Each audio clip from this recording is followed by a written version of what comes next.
Social media પર અત્યારે એક ટ્રેન્ડ ચાલી રહ્યો છે, પણ અત્યારે એક જે વિડીયો સામે આવ્યો છે, વિડીયોએ એઆઈ પર અનેક સવાલો ઊભા કર્યા છે અને આપણી પ્રાઇવસી કેટલી હદ સુધી જોખમાઈ છે તેનો સૌથી મોટો સવાલ થયો છે. And then I found that इसमें मेरे ब्लैक लेफ्ट हैंड पे एक मोल है which I have in real, but जो मैंने इमेज अपलोड की थी उसमें तो मोल था ही नहीं. How Gemini knows that I have mole in this part of my body. નમસ્કાર, આપની સાથે હું આકાંક્ષા. તમે જોઈ રહ્યા છો રાજકોટ. સોશિયલ મીડિયા પર અત્યારે એક ટ્રેન્ડ ચાલી રહ્યો છે. સૌથી વધારે છોકરીઓ આ ટ્રેન્ડને ફોલો કરી રહી છે. છોકરાઓમાં પણ અત્યારે હવે આ ટ્રેન્ડ વધી ગયો છે કે જેટલા પણ એઆઈના પ્લેટફોર્મ છે, જેમિનાઈ છે, ચેટ જીપીટી છે, તેને અલગ અલગ પ્રકારના પ્રોમ્પ્ટ આપીને એમનો જે ફોટો છે એ ક્રિએટ કરવાનો. ખાસ કરીને અત્યારે જો ટ્રેન્ડમાં કોઈ હોય તો એ છે 90s ને રેટ્રોવાળી જે વાઇબ છે એ ફોટોઝમાં લાવવાની અને એ રીતનો ફોટો છે આખો ક્રિએટ કરવાનો. એટલે એમાં વધારે પડતો જે પેલો સાડી લુક છે એ અત્યારે સોશિયલ મીડિયા પર ખૂબ વધારે ટ્રેન્ડમાં છે અને મોટા ભાગના જેટલા પણ ઇન્ફ્લુએન્સર્સ છે, ગર્લ્સ છે, તેમણે આ ટ્રેન્ડને ફોલો કર્યું છે. પણ અત્યારે એક જે વિડીયો સામે આવ્યો છે, વિડીયોએ એઆઈ પર અનેક સવાલો ઊભા કર્યા છે અને આપણી પ્રાઇવસી કેટલી હદ સુધી જોખમાઈ છે તેનો સૌથી મોટો સવાલ થયો છે. હું જે વાત કરી રહી છું એ વિડીયો બનાવ્યો છે ઝલક કરીને એક ઇન્ફ્લુએન્સર છે તેમના દ્વારા. હવે વિડીયોમાં એણે શું કહ્યું છે, હવે તેના દ્વારા પણ આ ટ્રેન્ડને ફોલો કરવા માટે તેનો એક અપલોડ કરેલો જે ફોટો છે જેમિનાઈમાં, તેણે એ ફોટો પછી ક્રિએટ કરાવ્યો હતો 90s વાળો ને પછી અલગ અલગ સોશિયલ મીડિયા પ્લેટફોર્મ પર તેણે અપલોડ કર્યો, વિડીયોઝ બનાવ્યો. પણ પછી એણે એ ફોટો નોટિસ કર્યો તો તેના હાથ પરનું એક જે તલ છે ને તે એણે નોટિસ કર્યું અને પછી તેણે આ વિડીયો બનાવ્યો હતો. સવાલ એ તલનો નથી, પણ એણે જે ફોટો અપલોડ કર્યો હતો, ઝલક ભવાની કરીને જે ઇન્ફ્લુએન્સર છે તેમણે જે પોતાનો ફોટો અપલોડ કર્યો હતો એ ફોટોમાં એની ફૂલ સ્લીવ હતી. પણ ચેટ જીપીટીએ, જેમિનાએ જે એને ફોટો રેડી કરીને આપ્યો છે તેમાં તેનું જે તલ છે, જેને રિયલમાં છે તલ, એ એમાં દેખાડેલું છે.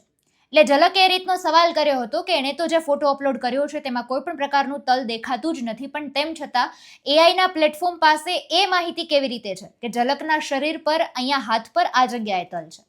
એટલે સવાલ એ છે કે એમની પાસે આપણો કેટલો બધો ડેટા છે, આપણો બાયોમેટ્રિક ડેટા છે, આપણી વ્યક્તિગત માહિતીઓ છે, આપણા કેટલા પ્રકારના ફોટોસ તેમની પાસે હશે કે આપણા સંપૂર્ણ બોડીનું એનું એનાલિસિસ છે કે કઈ જગ્યાએ તલ છે, કઈ જગ્યાએ એમણે ફોટોમાં રાખવાનું છે.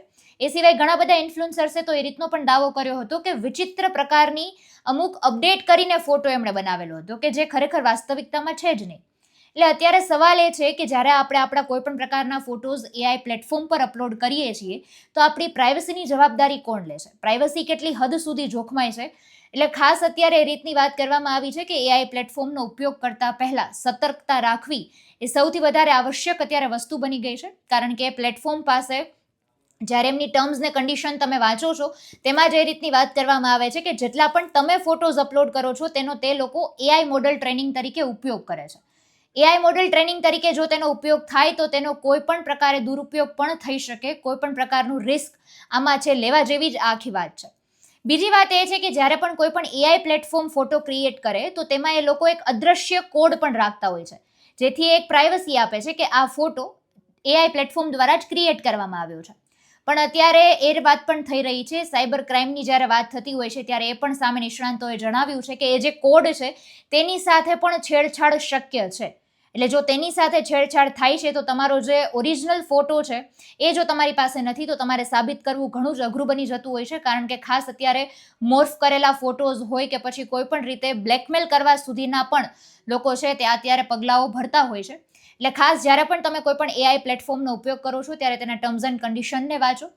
ખાસ તમારા જેટલા પણ વ્યક્તિગત, અંગત અને સંવેદનશીલ ફોટોઝ છે તેને તો એઆઈ પ્લેટફોર્મ પર અપલોડ કરવાનું ટાળો. અને જ્યારે પણ તમે આવા પ્લેટફોર્મનો ઉપયોગ કરો છો ત્યારે તમારા ફોનનું જેટલું સેટિંગ છે તેમાંથી તમારે કેટલા પ્રમાણમાં તેને એક્સેસ આપવું છે, પ્રાઇવસીને તમારી સૌથી વધારે કડક બનાવો જેથી કરીને આ દુરુપયોગ જે છે તેને તમે અટકાવી શકો અને તમે જે આ બધી પ્રકારની તમારી ઉપર જે બનવાની હોય એ ઘટનાને તમે રોકી શકો. કારણ કે આ એક વિડીયો ઝલક દ્વારા બનાવવામાં આવ્યો છે. કદાચ કેટલા બધા લોકોનો ફોટોઝ અત્યારે એઆઈ પ્લેટફોર્મ પાસે હશે, એ લોકો કઈ રીતે તેનો દુરુપયોગ કરે આપણે કોઈ પણ પ્રકારની કોઈ વસ્તુ જાણતા નથી. એટલે સતર્ક રહેવું એ અતિ આવશ્યક વસ્તુ છે. ઝલકે વિડીયોમાં શું કહ્યું છે અને કઈ પ્રકારની માહિતી મળી છે તેના પર નજર કરીએ. I generated my image and I found something creepy. So अभी इंस्टाग्राम पे एक ट्रेंड वायरल हो रहा है जिसमें आप जेमिनाई में अपनी इमेज अपलोड करते हैं विथ वन प्रॉम्प्ट और जेमिनाई उसको साड़ी में कन्वर्ट करके दे रहा है. कल रात मैंने भी ये ट्रेंड फॉलो किया and I found something very creepy on this. आप ये इमेज देख पा रहे हैं स्क्रीन पे जो मैंने जेमिनाई में अपलोड की थी. In this I am wearing one green colour का फुल स्लीव सूट. सो ये इमेज में के साथ मैंने प्रॉम्प्ट लिखा था और दिस इज़ द रिजल्ट जो जेमिनाई की तरफ से आया है.